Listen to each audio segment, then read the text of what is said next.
Farmer Nicole here at Circle C Farm, and I am out in the Diva doghouse.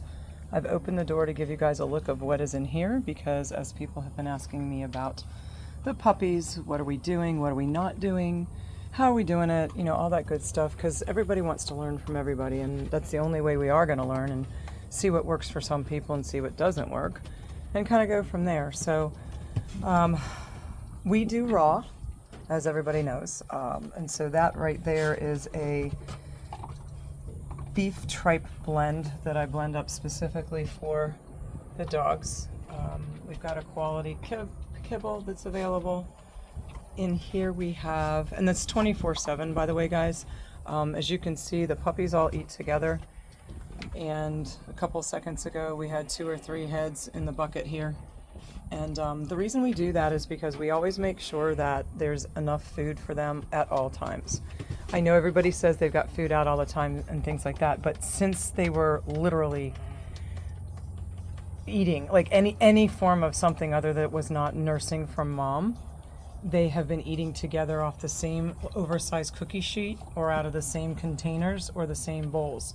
In addition to that, we have both Manny and I have made sure that we rub them and touch them and play with their feet, their ears, their nose, their everything. But when they're eating, you're gonna see right now, like literally, I can touch them while they're eating. I can play with their food.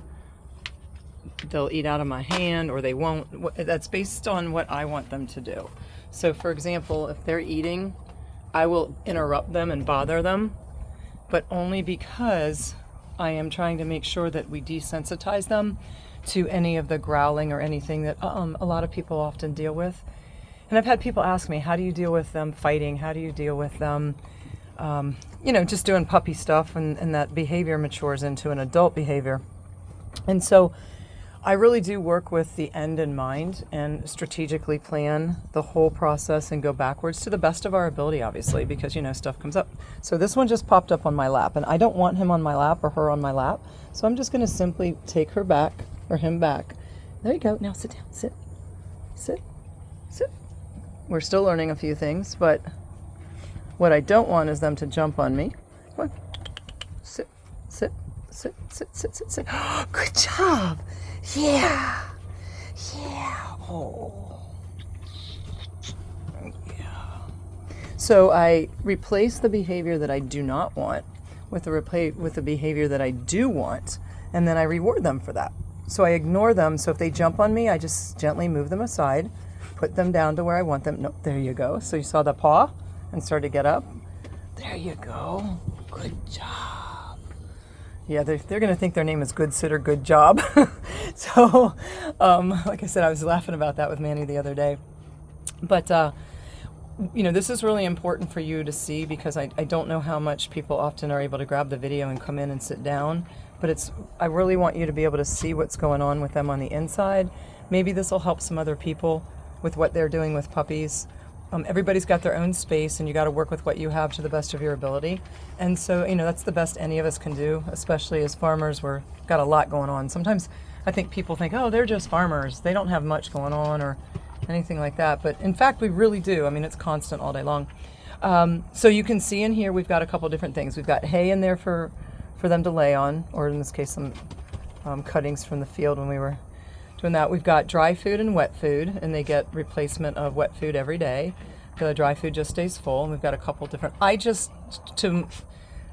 actually added a second bowl this morning. They've only been working off the one blue bucket for the dry food to reinforce that whole being able to eat communally without fighting, and also so that they can graze. No. Okay, good job. So I just put that other one in here because as they're getting bigger, they're still eating together, but we're at 12 weeks about right now, and they are definitely developing their personalities.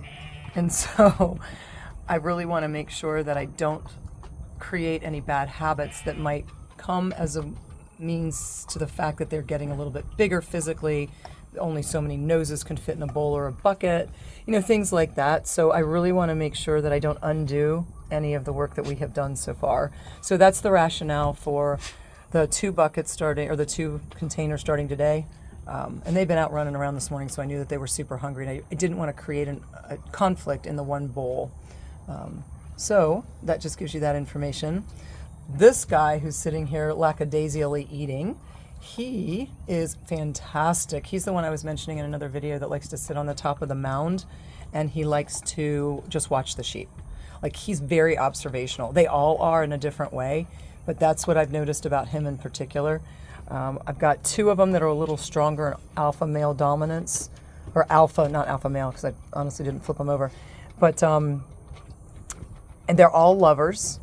They're all super intelligent, highly curious, and just really want to be interacted with when you're in the paddock. So one of the things that Manny and I have done very, very specifically is we have not had them around the house. They were born in the barn. They stayed in the barn till about, in the back part of the barn, we had them in like a 9x9 space, and that had an automatic waterer, mats. We had some blankets down that we discarded after the birthing process in that first week. And then they stayed in there for the first 4 solid weeks. And they then, at about 4 to 5 weeks, we started letting them out for probably 5 to 6 minute intervals a couple times a day. And then we increased that gradually for the next 4 weeks. And then at about 8 weeks, they came out here to the paddock, which has the Diva doghouse in it, which is what I'm in, and then that is underneath one of our other structures. And we have the auto water. And then we started them originally, you can see the fencing right here. We started it originally with them fenced into this space. And the space is like 21 by 20. You can see the sheep are right there, a group of them. And so we had this whole space in here for them, but they were contained, as you can see, the fencing. We were really, really conscientious about that. And they could go all the way around, so they could go underneath, they could play, they could hide, they could sleep, and you can see they're getting really comfortable underneath, getting comfortable on the second shelf or the second tier. And then they're also super comfy when they're getting on top of their little mounds. And why we did this, and then you can see that doghouse. So they're also really accustomed to the igloo style doghouses, and we've got foam in there. I'm honestly surprised the foam has lasted this long. True to its nature, it's cushy and they like playing in it. And I am going to probably pull it out not too long from now because they're just too big. And they're playing in it, but I also don't want it to get any more disgusting. But they seem to be enjoying it. They are happy. They're content. Like I said, they're super inquisitive. One of the things that Manny and I noticed was when we had them in the barn, we had, it was super, super hot when they were born. So we had an air conditioner in there to help out with mom since it was her first litter. But we also went ahead and had an LED light in there. And so interestingly enough, you know, as you know, or most of you know, when they're born, they can't see for a while. And then they open their eyes and all that good stuff. One of the things that was very interesting to observe was when they were in the barn for the first 4 to 5 weeks, there was very low light because we had the LEDs in there. And it was very calming and very peaceful. And I noticed that as they got older, like to the 4-week mark, 5-week mark, as we were starting to let them out, they were very aware of the sounds around them because what they could see was more limited. It was soft lighting, but it really helped enhance their awareness to their auditory responses. I think they're digging into some of the sheep poo. But it's very interesting to see them now because we watch them from a distance. And one of the things we noticed is that they're very keenly aware. And so I'm kind of curious as I'm thinking about this whole process, I'm kind of curious myself to know whether or not that is a matter of enhancement of them being inside where they couldn't see as much for the first 4 to 5 weeks because of the location we had them in. Very calm, very peaceful, very serene, but they could hear everything that was going on in the barn with the guineas, the animals, the cows, everything was around them. So that's going to be something I'm going to poke around. So if any of you all have done any kind of internal studies, I'm kind of a researcher and sciencey backgroundy kind of mind, and so I'm always curious when things like that come up. I always, pose like these hypotheses in my head. So figured I'd share that with you. It would be, like I said, I would be really curious to see if anybody else has kind of played with that or has noticed that in their own animals and their setup. So if you have, definitely, this will get posted on YouTube or Facebook or both or everything. So feel free to comment. That would be great. I would just really be curious. So we got these 4 that are here. I don't know where number 5 is right now. Oh, right there. Chilling underneath. They love the sand. They love the dirt. They love everything out here.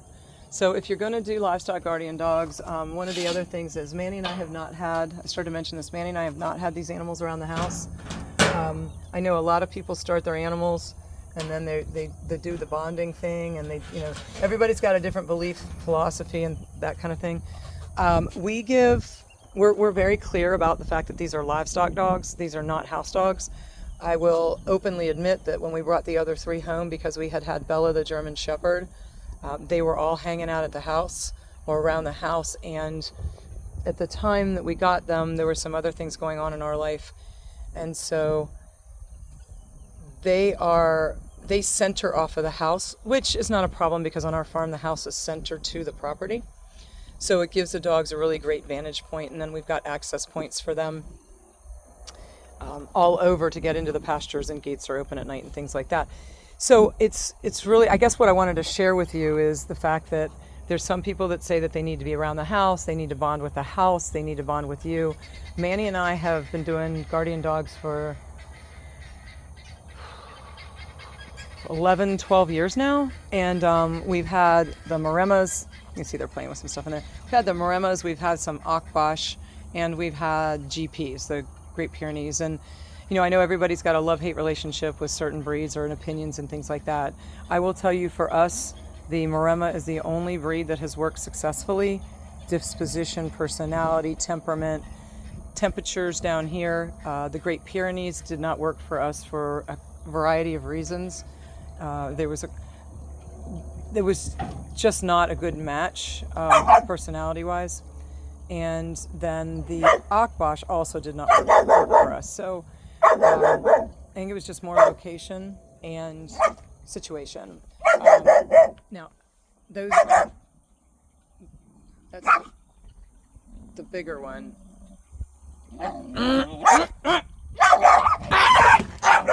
Stop! So we've got some personality developments here. So we're working on that stuff. So dealing with some of the stuff, they are getting bigger, their personalities are coming forth more, and they're all starting to feel their proverbial oats. So these are things we're working on. That is normal for puppies. It's normal to have personality, dispositions, and dominance, and them establishing hierarchy. And so we're working on that too.